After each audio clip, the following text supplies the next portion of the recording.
Hi and welcome to our webinar. We have with us today Siva Krishna from Sales and BD and Chris Henderson, our rotating equipment manager. They'll be walking us through the life of anti-friction bearings and common failures that you will at some point discover with your equipment, especially if there isn't a maintenance strategy in place to avoid such failures or occurrences. Now, this webinar will not be a very detailed technical webinar specific to a particular bearing. We'll leave that to the bearing OEMs and vibration analysis experts to share their expertise on these specifics. However, I do hope that this session can shine some light on the details that we look at when servicing or overhauling all types of rotating equipment, be it at site or in our workshop.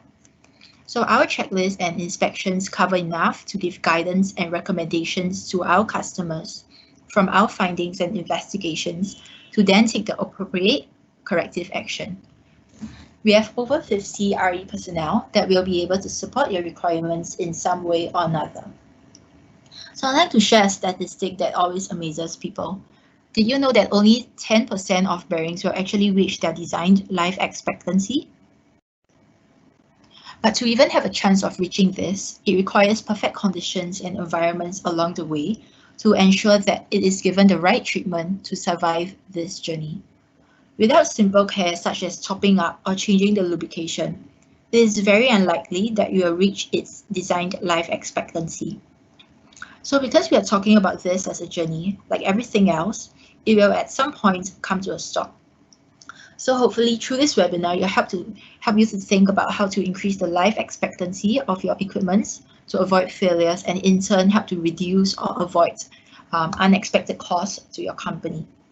So just before I pass on the slides to Siva, I'd like to go a few technical aspects of this webinar. On the right-hand side corner, you can see a question mark icon. So if you just click on that question mark icon, it'll link show you to a Q&A box. So please feel free to type in your questions anytime throughout this presentation. So Chris will be actually addressing your questions at the end of the presentation in our Q&A session. So with that, I'll hand over the slides to Siva for him to share with us more about anti-friction bearings. Thank you, Julia. Good afternoon to everyone. Okay, before we start, I will just give you a brief overview of what we will be sharing with you today. First, we will introducing what bearing life is, and next we will talk about the causes of bearing failure and the type of bearing damages, and finally how we can improve the rotating equipment performance and reliability. So as many of you may already know that the bearings are the important elements to many rotating equipment and machinery. So as they reduce the friction between the two objects and allow moving parts run smoothly. So basically these bearings are split into the two basic categories. One is a radial and another one is a truss bearings. So radials are into the turning shaft and the truss supports the axle load. So it is normal that the rolling element bearings have to play such a prominent role, and over the years they have been subjected to the subjected for extensive research from the bearing manufacturers like SKF or NSK, Timken, etc. So as you know, due to the wear and tear, like other factors, a rolling element bearing cannot be lost forever and may have a limited lifespan.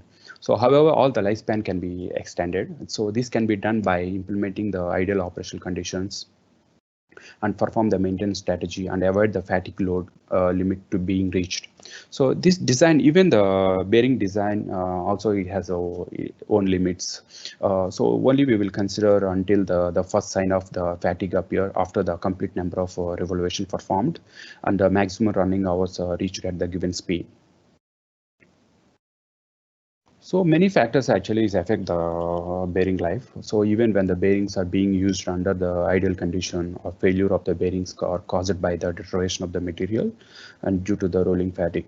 So generally the lifespan of the bearings is expressed either the period of time or the total number of the rotations before failure occurrence, especially in the inner rings and outer rings rolling elements. This all is happens because of the rolling fatigue due to the repeated stress. So the first step we need to take into consideration is that we should understand the problem that reduce the bearing lifespan. So some of these factors we should consider, like temperature, lubrication, and workmanship, misalignment, and vibration or contamination. So one cause of the bearing failure is improper mounting. So most cases, the bearings will be mounted with the hydraulic press or the shrink fit of the rotating ring to the shaft. So the correct clearance and tolerance must be followed. For example, like bearing inner race ID to the shaft OD and bearing house ID to the bearing outer race OD. Sometimes many factors need to be considered, such as like dents on the shaft surface and the crack rings under high operation temperature and early fatigue or premature bearing failures. So these include the mounting the bearings on the shaft by applying the pressure to the outer race. So when we mounting the bearings into the house by pressing the inner ring, so the loose either is the loose shaft fit or the loose house fit or excessive tight fits or out round of the house, and poor finishing on the bearing seat journal also can cause the bearing failures. So how we going to fix these kind of issues is that we should follow the proper mounting instructions and the tools, and provide the training to ensure all the technicians understand the differences between the proper mounting and improper installation. With Mansyang, we already have like more than 50 RE personals. So this all the people actually is well trained and certified to handle the all kind of bearings and rotating equipments. Having a proper fit is also an important factor to reduce the chance of bearing failure. So it should not be too tight or too loose, should be fixed with the right tolerances. So a tight fit can be caused by excessive load of the rolling element. So when the interference fit is exceed the radial clearance at the operation temperature. So usually what we need to look at is that for the tight fits, look for the heavy rolling element wear path in the bottom of the raceway. Sometimes is overheating and or the inner ring axle cracks. You can see in the picture actually, so this is a taper roll bearing. So because of the oversized shaft sizes, so there is a cracks on the inner ring element. Then this is the self-aligned bearing. Actually, is because of the alignment and the ball rolls actually is running over the raceway edges. So and then I found the cracks here. So for the loose fits, actually the not any fitting which leaves the distinctive brown color. Sometimes the color also change. So wear at in the fitting surfaces also can cause the noise or the runout problems. So how we going to fix this kind of issues is that make sure a proper clearance is selected to avoid any fit issues. Sometimes we should refer to the OEM guidelines.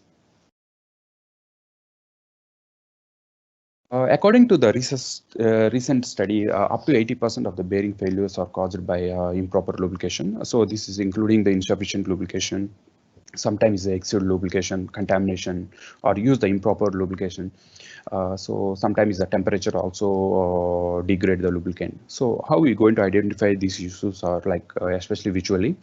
So when we go to the mission, look for the decolorization in the lubrication. Sometimes it's become like a blacken over the time, and rolling elements or the cracks maybe show the high heat expose, such as it will turn into the blue or brown color. Even use the temperature gun to check the temperature on the bearing house. So even when you turn the shaft by hand, even you can feel it, either it is a free movement or the completely is a squeeze. So this is so we have to use the appropriate type of correct amount of lubrication and monitor the lubrication loss and temperature checks, and regularly we need to check with the lubrications and follow the OEM guidelines for the equipment. So when come to the contamination, usually the contamination is happen from the foreign particles entering into the bearings via lubricants or the cleaning solutions. Also can be lead the bearing failures. So this including the dirt or abrasive grids, sometimes the dust, and sometimes the steel chips from the contaminated work area. So even the technicians who use the dirty tools or hands also can be cause the contamination. So this can be detected by visual inspection of the oil or grease for the sign of contamination. So when you look for the obvious signs of the damage of the rolling elements or raceways, so even we can use the magnet to collect the metallic debris for the further inspection. So how we're going to fix this is that the filter the oil whenever you're topping up or replacing. So ensure a good standard of housekeeping at the site. And during the service or overhaul, clear the workplace and the tools fixers and hands to reduce the risk of contamination. And at the same time, ensure the efficient sealing is also one of the good practice to keep away the contamination. Some clients actually what they do, they perform the oil analysis also. So another cause for the bearing failure is improper storage. When improper storage is exposed to the bearing for the dampness and the dust, so storing the bearing with the excessive high temperature also can degrade the grease shell life.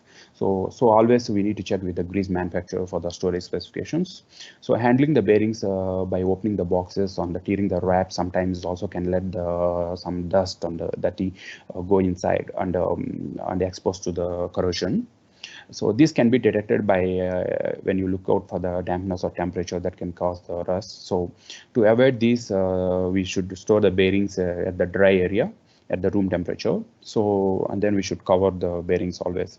So at Mansiang, what we do, we have some kind of a special coating for the preservation. It's called oxy-free coating. So sometime our clients purchase the bearings from the overseas for the upcoming TAs and projects. So when they kept in the warehouse for some time, so what happened, there will be a corrosion or the rust occur on the surface. So to avoid this kind of issues, we will apply the oxy-free anti-corrosion coating, which is basically like encapsulated coating. So whenever you want to install the bearing, so easy to remove it. Even use a pen knife, so you can remove it and straight away you can install on site. Even you can see in the picture, so the entire the bearing house we will coat it here for the preservation purpose. So when come to the misalignment, so misalignment shafts can be lead to the premature bearings or coupling failure. So bent shafts and out of the square shaft shoulders, out of the square spacers, the clamp nuts, and improper installation due to the loose fits. It can be cause the misalignments. So which may result the overheat or the bearing failure. So misalignment can be spotted by detecting the wear path that is not parallel to the raceway edges of the non-rotating ring. So to preventing the misalignment, so we should inspect the shaft straightness and housing for the runout shoulders and sometimes bearing seat.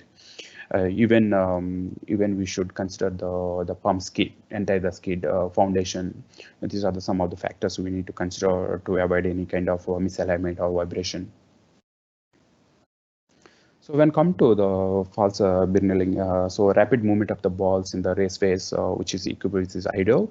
So when the wears away from the lubrication, so what happens, the lack of rotation in the bearing, so it does not allow the fresh lubricant to return to the spots. So both these conditions sometimes cause the false burneling. So to detect the false burneling, so you may notice that linear wear marks on the axial direction of the rolling element pitch and no raised edges as opposite to the mark due to the incorrect mounting. So to rectify this false burneling, so lubricants, sometimes we should use the lubricants with some anti-wear additives. So it will avoid any kind of heat on the corrosion. So and at the same time, we should eliminate or observe the external vibration that could cause the balls to be move out. So these are some of the precautions we should take it.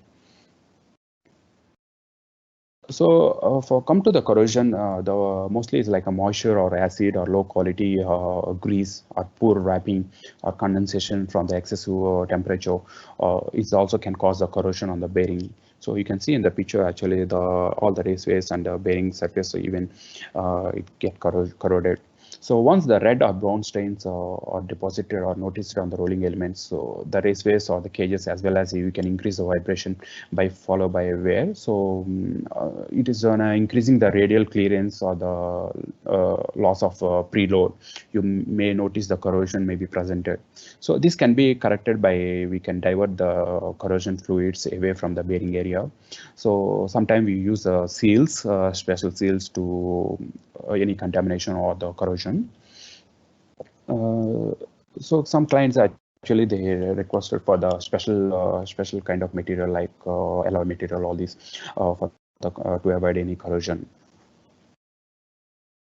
When come to the electric damage, also we call fluting.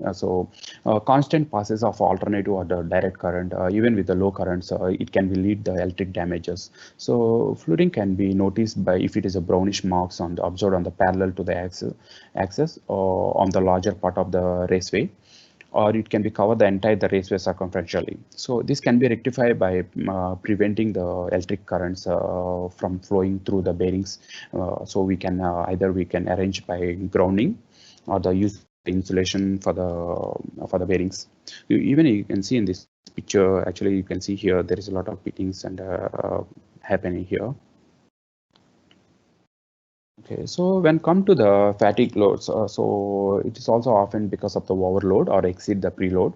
So even sometimes the tight inner ring fits also, it can cause the fatigue. So fatigue can be identified by the fracture of running the surface or the subsequent removal of small discrete particles of the material from the inner ring or outer ring, sometime in the rolling elements. So this fatigue is a progressive and it can be spread when continue with the operations. So it's always accompanied by the noticeable increase in the vibration and noise. So how we going to fix this is that either we should replace the entire the bearing, or we should consider for the redesign the bearing with a greater calculation, fatigue life and internal clearance, and provide the shaft and housing recommendations. So overheating is generally is the results the excessive operation temperature or improper lubrication. So high temperature can cause the grease to be bleed, and which can reduce the lubricant efficiency. So in evaluating the temperature conditions, oxidization also can lead to lose the lubrication properties, and it will leave it like a dry, and sometimes it squeeze the bearing. So overheating can be identified by looking into any decoloration of the rings or rolling elements or the cages. In extreme cases, what happens is that the bearing components will be completely deformed. So high temperature also can degrade or destroy the entire lubrication. So how we're going to fix is that we need to monitoring the temperature of the bearing house, and then we can adding the adequate heat paths and providing the supplement cooling to among is the best option to migrate the overheating. So when come to the excessive loads is usually caused by when too much load is being put on the bearing. So this can be identified when you see the having a rolling element where path or evidence of the overheating or widespread fatigue areas. So you can see in the picture, actually you can here there is a lot of dents on the raceways. So this can be rectify when you reduce the load or considering to redesign the bearings with a greater capacity. So here I will show you the video. Actually, this unit came to our workshop for the service. So the main problem is it has a very high noise and vibration and over the current. So we have removed the bearing house, and there is extreme damage on the bearing and retaining rings. So ring is already broken in.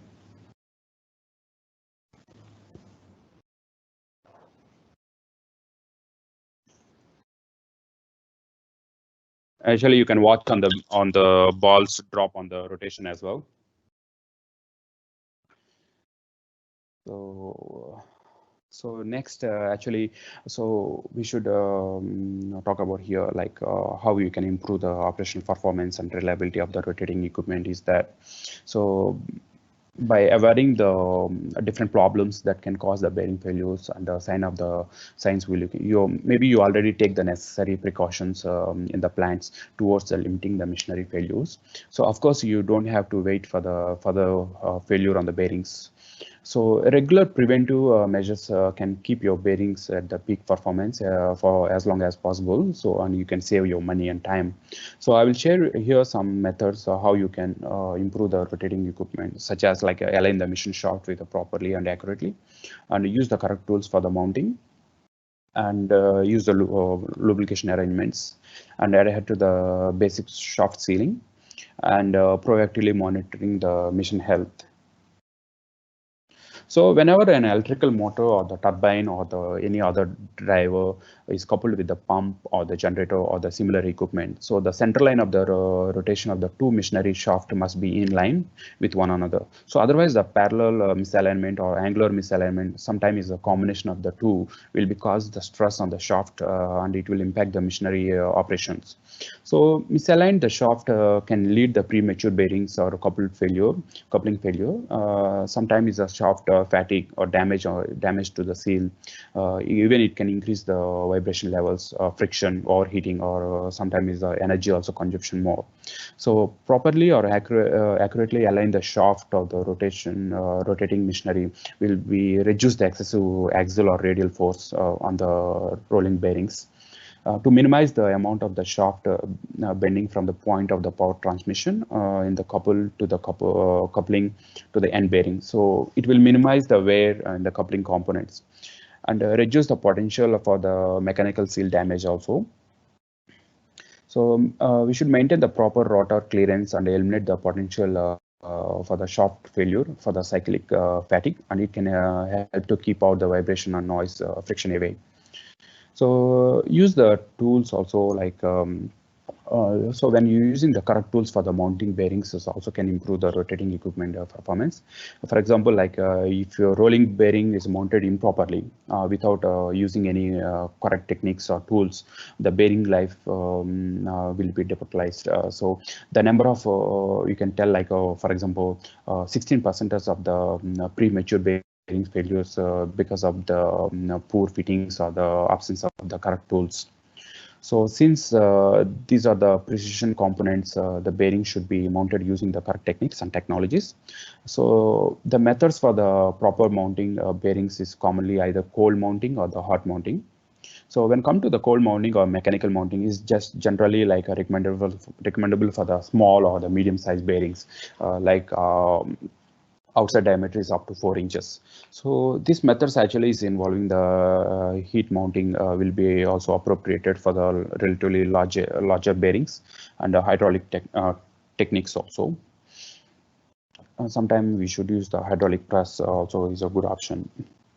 So when come to the cold mounting, right? So the practice of using the standard hammer or the pipe for the job has been decredited due to the damage that can occur.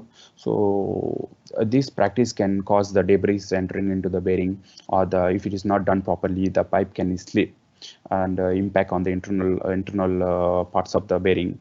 So the best practice for the reliable installation is that use the fitting tools to avoid any harmful damage, and apply the proper force to both bearing rings and isolated the remaining rolling elements from the impact.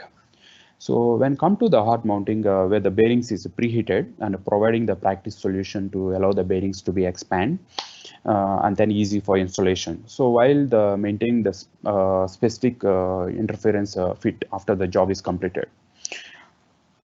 So nowadays, actually, induction heaters are used, so it can be integrated with the various features to help to prevent the bearing damages during the heating process. So even in our workshops, so we have bearing heaters. So these heaters basically is stand in direct contrast with less effect method. So including with the open frame or a hot oil bath or the ovens or the hot plate. For example, like for the mounting larger size bearings, so sometimes we can use the hydraulic assist tools are also recommendable. So these hydraulic devices allow more control and further help to the maintain the precision, accuracy, and the repeatability. So when come to the proper lubrication bearing arrangements, the rotating equipment performance can be significantly improved. So this can be done by selecting or delivering the proper lubrication in the correct amount of the required time interval. So which is essential for the bearing performance and reliability. So even the service life and promoting the ideal rotating equipment. So lubrication actually is it will separate the bearing rolling parts and sliding contact the surface. So it will prevent the any kind of wear and reduce the friction and heat generation. So even the lubricants also can protect against the corrosion. We already know that. So and even it will keep away the contamination. Right. So these are the things. When come to the sealing, shaft sealing. So this is another way to improve the performance of the equipment when you're using the shaft seal. So especially in the industrial seals, protecting the bearing arrangement and contribute to overall reliability of the rotating equipments. So both material of the seal and the operation condition will be influence the choice and applications. So when you must replace the seal, so you must be use a new one to replace it. So and then follow the guidelines when you're replacing it with a new seals. Okay, when come to the proactively monitoring the machine health, so in industrial maintenance strategies now have clearly shifted to the over the years from the reactive to the proactive approaches. So historical strategy of the preventive or the time-based maintenance has largely given away to the predictive, the proactive maintenance, which is based on the condition of the rotating equipment when it is in operation. So this strategy is grounded in the principle that when the machinery failure maybe is unpredictable or emergency failure is detectable. So the condition monitoring technology actually supports the predictive maintenance objected by equipment with the certain tools to collect the data reflecting the how the condition of the machinery and health. So condition monitoring sometime is something like it will help to decrease the downtime and reduce the repair cost, and it can increase the lifespan of the equipment and a low risk for the unplanned maintenance, and it can improve the efficiency and quality. So when come to the lubricant analysis, right? So usually we perform on the critical equipment. So this analysis usually we take certain key parameters like viscosity and flash point and water content and the total acid number. So these parameters are analyzed according to the ASTM methods and the standards in the approved lab. So in addition, a specific spectrometer analysis also can be performed for the lubricant analysis for the larger critical rotating equipment. So sometimes the users need to be aware that the storage of the lubricant is also an important, especially in the greases in the tropical weathers, whether the grease may be separated into the oil and metallic soaps. So improper storage also may lead the early bearing failure. So when come to the when we conducting the vibration analysis, right? So it is also important to establish the training functions for measuring the values, and key measurements are like vibration, velocity, and viscosity, um, and acceleration also. Especially on the anti-friction bearings type of bearings. So when you specific enveloping the signal should be taken either like a shock plus or a HFD. So this will give you the direct indication of the health of the bearing. So for the new equipment or after an overhaul, so the baseline of the reading should be taken for future data collection on comparison. For example, like the flow reducing vibration and resonance and misalignment and unbalanced. Even in the market, there's other type of analysis also available, depends on the client request. So something like thermal imaginary and motion amplification imaginary, accretion emission, and perform the performance of the monitoring and the motor control spectrum. So these are the some of the vibration analysis tests is available. So to conclude this, these are the following ROI, so you can achieve with the proper maintenance and care, like decreasing the downtime and reduce the repair costs. So, and you can increase the lifespan of the equipment and low risk for unplanned maintenance, and it can improve the efficiency and quality. So all these best practices can play a significant dividends in optimizing the performance of the rotating equipment. And regular maintenance is essential for the bearings to ensure the equipment run in the smooth kind of working condition and help to prevent the emergency repair. So this is all about the common failure with the bearings and some tips to improve the performance. So if you have any questions, feel free to ask in the Q&A section. Christopher, my colleague, will be happy to assist you on that. And thank you so much for your time. Thank you. Thank you, Siva, for sharing with us more about bearings. So right now is our Q&A session where Chris will be addressing your questions. If you have any other questions, please write your question in the Q&A box, and Chris will be addressing your questions now. Good afternoon all, Christopher Henderson here speaking, Rotating Equipment Manager for Munsion. First of all, I'd just like to say thank you all for participating in this webinar today. I know that you're all probably busy wrapping up for the weekend and planning for next week as well. So I won't keep you for too long. We'll just go through 10 minutes or so of the question and answers. Thank you to Siva as well for doing the webinar.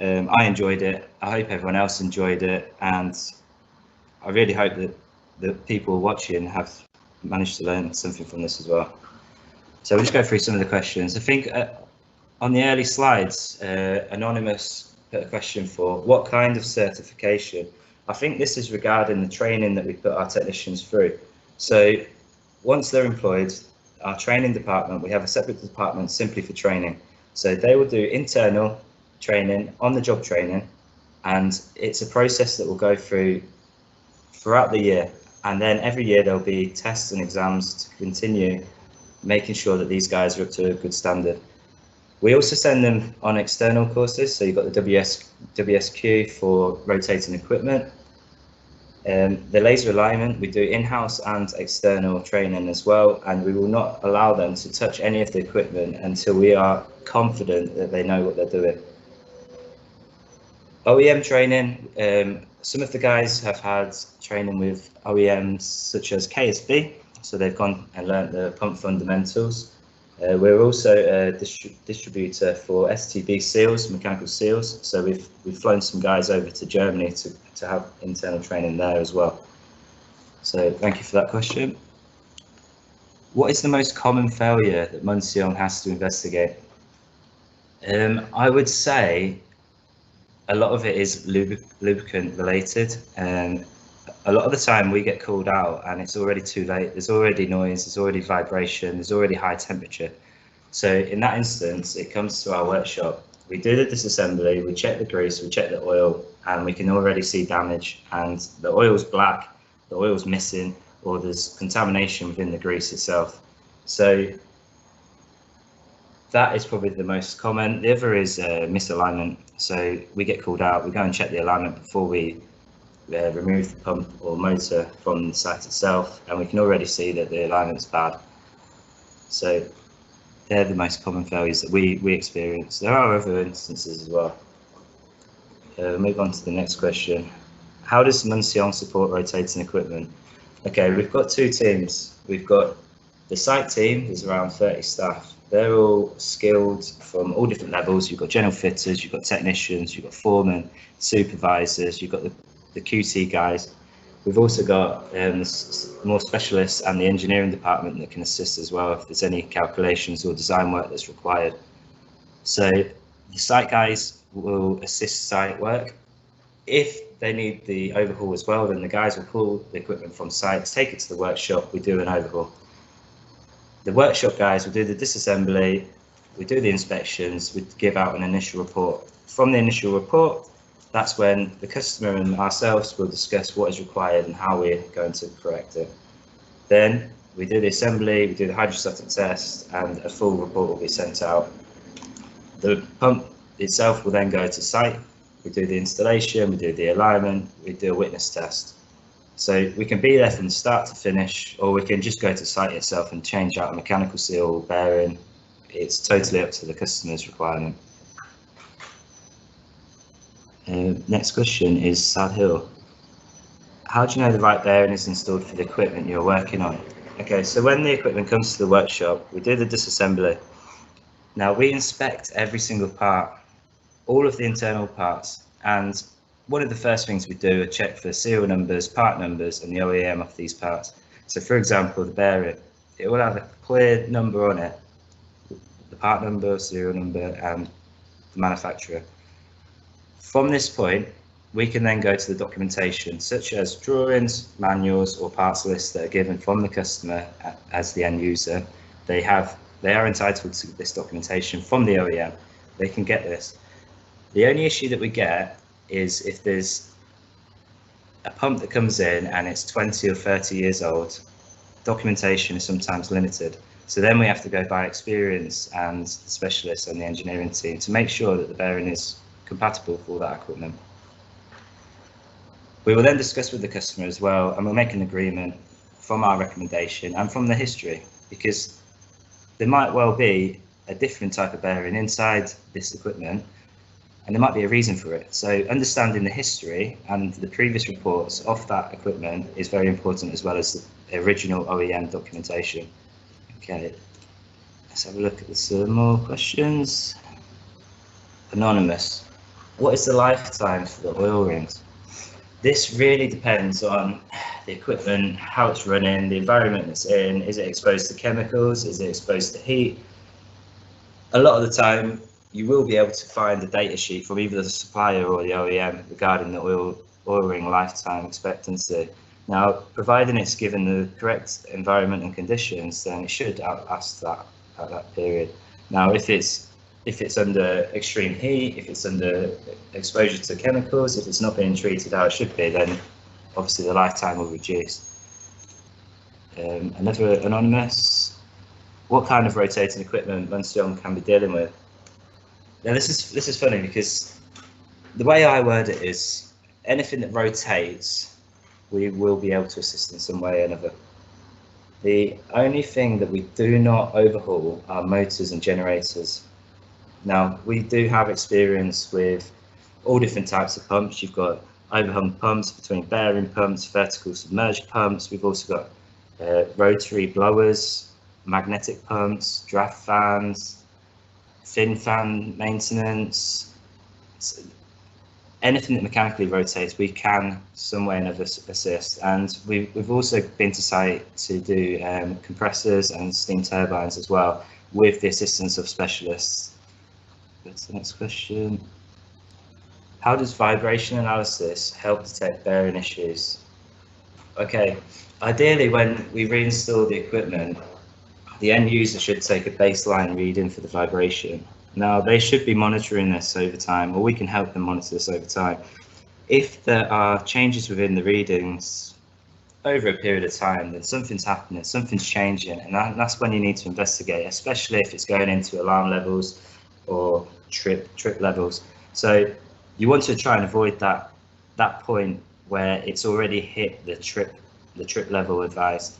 So the moment that you can start to see some change is when you need to react. So get the vibration analysis specialists in, get them to do a report, and they will look at the frequencies of the vibration peaks, and they'll be able to identify if it's, an imbalance of the impeller, misalignment, or if it's very high frequencies, then it will be some internal part of the bearing, such as there might be some damage to one of the balls or it's contamination within the bearing itself. So they will be able to pinpoint that for you. We've got a couple more questions. Why does some equipment have oil-fed lubrication systems rather than grease? So there are pros and cons with oil and grease. Oil is generally used for high-speed or high-torque equipment. It's easier for the oil to transfer the heat from the source of the bearing itself due to the rotation. The grease, one of the pros are it's well self-contained. So if you do have a problem with one of the lip seals, then the grease won't be pouring out. Whereas if it was oil within the bearing housing, then the oil would be in a puddle on the floor, the oil's now out of the bearing housing, and then you're going to start experiencing a lot of heat within the pump itself until somebody notices that there's a puddle on the floor. But the main thing is the OEM will design the pump to have oil or grease-fed systems, depending on the process and the type of pump that's being used. Another question: do you provide field vibration analysis and diagnostic services, and do you have ISO certification vibration analysis? We do not. We work very closely with a company called Prooftechnic, and it is something that we are looking forward to in the future, collaborating with these guys. At the moment, we only have vibration gear that can just give baseline reading, and we do not have the specialist certifications for that. However, we do assist with it.